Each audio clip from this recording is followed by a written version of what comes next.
And we're back right here on Air With Pierre. Today we have a phenomenal show, and it's time to welcome our first guest. But before we welcome our first guest, I want to show you a little snippet of our friend Christina Wells, who was a semi-finalist on America's Got Talent. So let's take a look and see one of her most beautiful performances and take a look at what happened. I give thanks to my God, 'cause I know where I've been.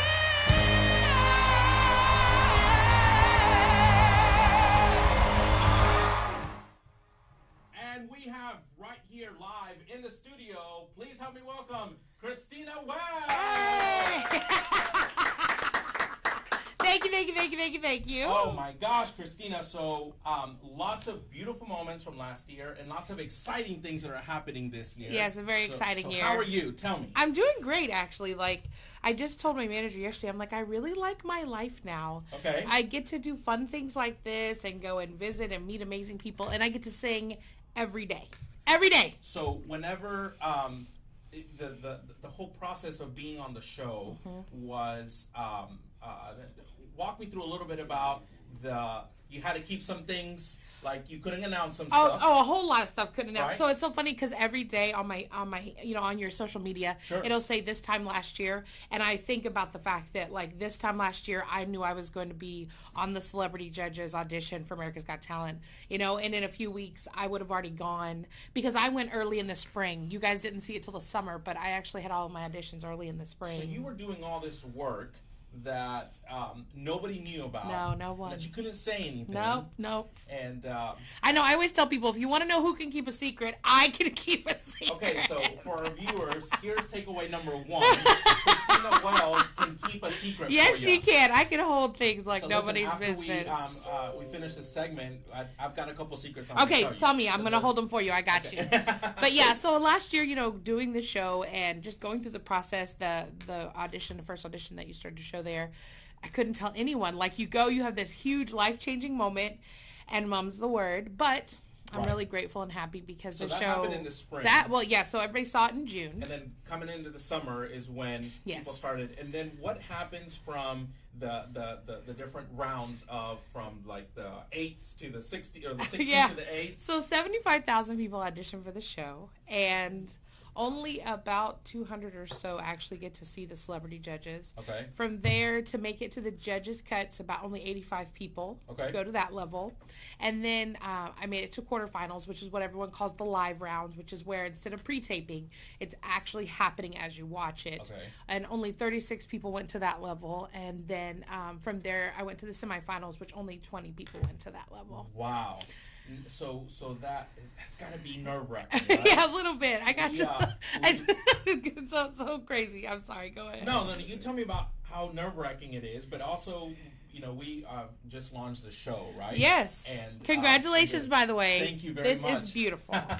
So, and we know that technology is an amazing thing, but also comes with a share of glitches, particularly because technology evolves, right? Yes, And yes, so yes. when we've built out sort of like figured out, okay, this is how this works and this is what you plug in, you then find out that the software has gotten an update or that there's a new version. Yes. And so there's this like sense that you have to continuously be evolving, and that's where I think we feel some of those nerves. But you talked about you get into this round where it's live. Yes. And so you find out when everybody finds out, or how Yes. does that work? No, yeah. I find out, like, my boss, I had to ask, because I'm a registered nurse. Sure. I've worked as a nurse for 15 years, and I was working at Memorial Hermann.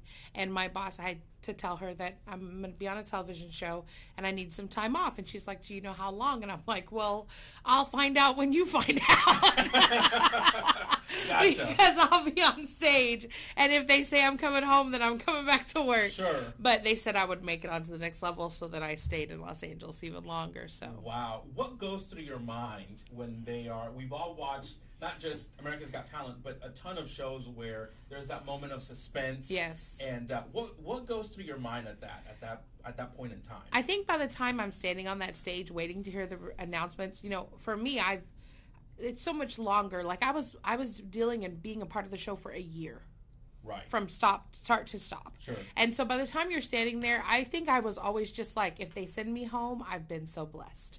I am already accepting it. So Sure. that's why whenever you see me get told that I'm making it to the next level, I look so surprised because I'm so prepared to be cut. Sure. I'm always like, okay, you know what? Thank you for the blessing. I'm in my 40s. I'm 43 years old. And a lot of people have dreamt of You were singing. 27. Oh, you flirt with me so nice, Pierre. But yeah, but a lot of people have dreamt of singing their whole lives like I have. And so for me to actually realize it in a time when I could still do something about it and still make a career for myself, it's just been so huge. So every time I'm standing on that stage, I'm like, if I go home, it's okay because I've gotten so far and I've gotten so many blessings already. So when you were blessed and said, okay, this is the semifinals and Christina Wells is going home. Yes. The next phase also has to be a lot of with a lot of emotion. You know, like it's got to be emotional. Yes. And then you've got to take that that momentum. Exactly. Right. And make hit something the ground of it, running. Yes. Right? So talk to us a little bit about that. Well, I performed on the semifinals on September 11th, and I was cut the 12th. Okay. And I got home on the 13th, and I took calls all day the 13th. Right. And by that evening, I had an agent, I had a publicist, and I had a manager. And I'm like, let's go. It's time to go. Mama's got Sure. stuff to do. Absolutely. And so I started doing events and gigs, but I was still working full time. Okay. Over the next 2 months, it just became to where it was almost unmanageable. I had so many events. Yeah. So on November 15th, I quit my job. And I have now, what is this, February? Oh, yeah, so what? February the 13th. So I literally, what is it, November, December, January? So I'm almost at 4 months of being, it's so crazy to say that out loud, Sure. of being a full-time professional performer. Right. And I do events almost every single day. I actually had to carve out days off into my schedule. And you have to, right? Oh, yeah, you have to. Because you'll learned, forget. You know, I think, was it a couple months ago or a couple weeks ago that you and I had dinner? Yes. And, you know, we were talking about figuring out kind of what's the healthy rhythm Yes. of, you know, being in this type of business. Yeah. And for my world, the marketing and the event space. Yeah, but balancing it with your own balancing it life. out. And it almost feels like there are these moments where there is no healthy rhythm. Well, because you know why? I think a lot of times, and I've done it, I had to go someplace to go to work. So I had to go to the hospital to work. So if I'm in the hospital, I'm working. If I'm not in the hospital, I'm not working. It's Sure. very clear. When you're not going to a specific place to work every day, you start to work all the time. Okay. That's what I've done. Where I wake up and it's emails and it's phone calls and it's conference calls and it's meetings and it's lunches and it's dinners. And then if it's not events, then I'm going and talking to someone about doing events or communicating about singing in a show. And so I had to tell my manager, I'm like, we got to figure out days where I can like take a day and breathe and like not wear makeup or, you know, whatever that is defined for me that day. And so then comes sort of the calm, the calm after the storm. Is that Yeah, how you I said? think so, because I think each storm, like, so I did the holidays, I released a Christmas album, I went and performed so many places. I've actually performed a number of places across the United States. Yes, I saw that you had gone for a parade in Florida. I went to a parade in Philadelphia, I performed in Florida, I performed in Los Angeles, so many places. How was a parade like after? Oh, it's crazy because I have, and it's so weird for me to say this, but I actually have fans now, like, Right. across the United States. Like, I go to new cities and I think no one's going to know who I am. Sure. And then I walk into a place and a bunch of people say, Christina, and I'm like, you know who I am? Right. And we talked a little bit about this when we had dinner, but the program itself on America's Got Talent has varying capacities in terms of the people that are in it, and the personalities that they typically showcase are the ones that are personalities that are showcaseable. I don't know if that's the Well, word. I think whenever you're on a reality show, talent is important, but also relatability. Sure. And I think that years of dealing with people, of talking to people, of getting to know patients, their families, I'm grateful that people feel like I have a warm personality. And Sure. so when people see me and they've seen me on the show, they feel like they know me. They know my kids. They know my mom. Okay. They know about my nursing career. They know about Right. my dreams, my wishes. They hug me to Right. tell me it's going to be okay. From people that have hurt me in the past, they have a really strong relationship with me. And so I'm grateful to America's Got Talent for that, because I don't just have people who like to hear me sing. I have people who truly love me and care about me. Sure, and there's a lot of power in having a platform that that allows you to kind of share your message authentically. Yes, right? exactly. Do you feel now? So now we're at 2019. Yes. Right. You've hopefully had a little bit of time to re-energize and to get a little bit of rest. I did, and, for sure. And now really thinking about Christina Wells in 2019. What's happening now? Well, I think the biggest thing is, like you said, I spoke a lot on the show. Sure. I just talked. I'm a Right. talker, and so many people have reached out to me about speaking. And so I've actually started.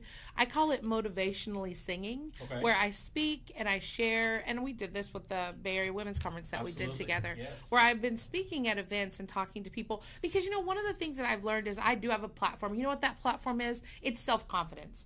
I can tell you there were many, many years that I did not like who I was. I didn't care for myself the way I should have. I put myself always second to somebody else. And in this past 2 years, I've decided that my dreams are important. I am important. And I have value to me. Sure. Not to somebody else, to Christina.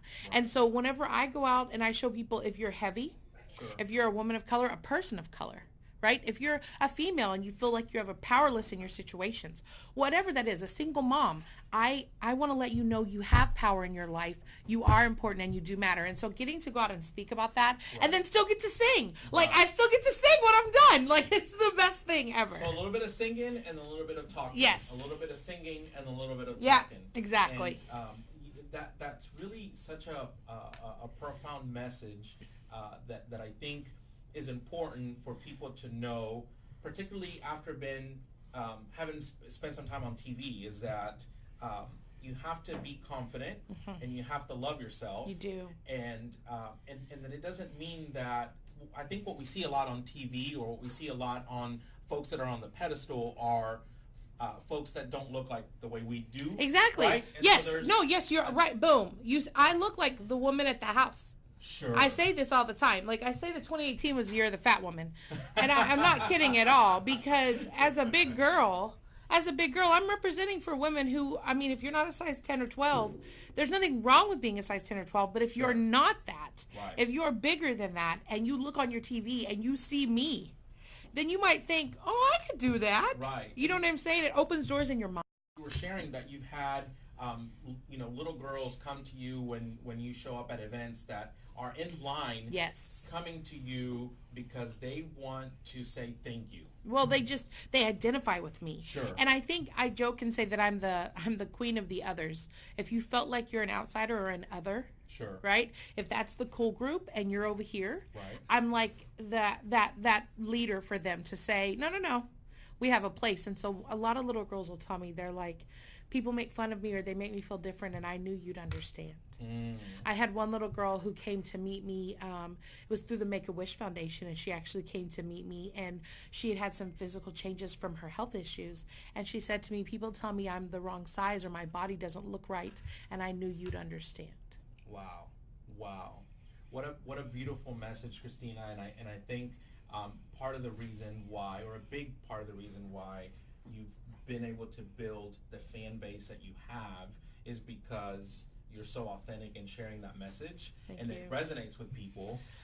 And what a beautiful time to live in, because today we have access to the live stream, Yes. to YouTube, Yes. and that ends up being a double-edged sword, right? Yeah, it can be great, and it can also be, yes, exactly.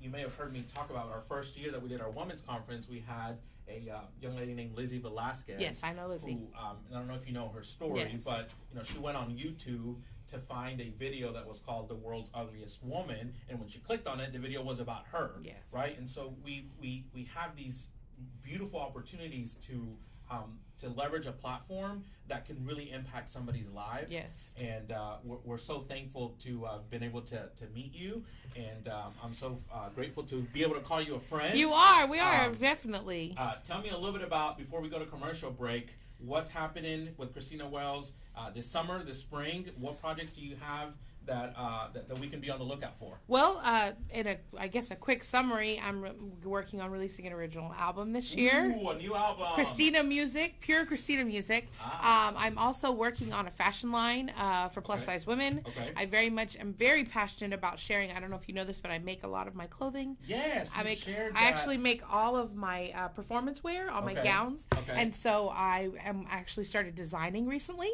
Okay. And I'm making relationships with the company company to, I know, news is coming for me to release my own line of clothes, dresses that are, based off me and the things I love to put on my body. And somebody has said something about nails? Or? Yes, I do. I actually have a whole beauty and nail page. So if you want to follow these things, I have Christina Wells Fashion, where you can follow all my clothing and all my outfits. And I have Christina Wells Beauty, which are both Instagram pages where I do all my nails. I do all my own makeup. And just some of the things I play with and do. My hair, my hair is purple. Obviously I have a problem. I absolutely love it. No, I think I'm going to be reaching out to you to say, hey, what look are we going to go for? And then we'll see what color we come out with. Maybe the top star green. There you go. What's your favorite? What would you say your favorite platform is? Social media speaking. Oh, you know what? I love Instagram, but man, Facebook treats me good. Because I think so many women are on Facebook, like a little old, like my age group. Right. And so I think I'm able to connect with women who really we see eye to eye, and so I love Instagram too. I won't lie. Instagram, the visuals, super visual, yeah. And I'm obviously a woman who likes to be visualized. So this summer we can expect to see I don't know. Don't pin me to summer. I don't know if it's gonna be summer or fall, but it's definitely in the making. So I think I definitely have a single coming out by the summer, and then the album. My goal is for the fall. Any big shows you got coming up? Let me think.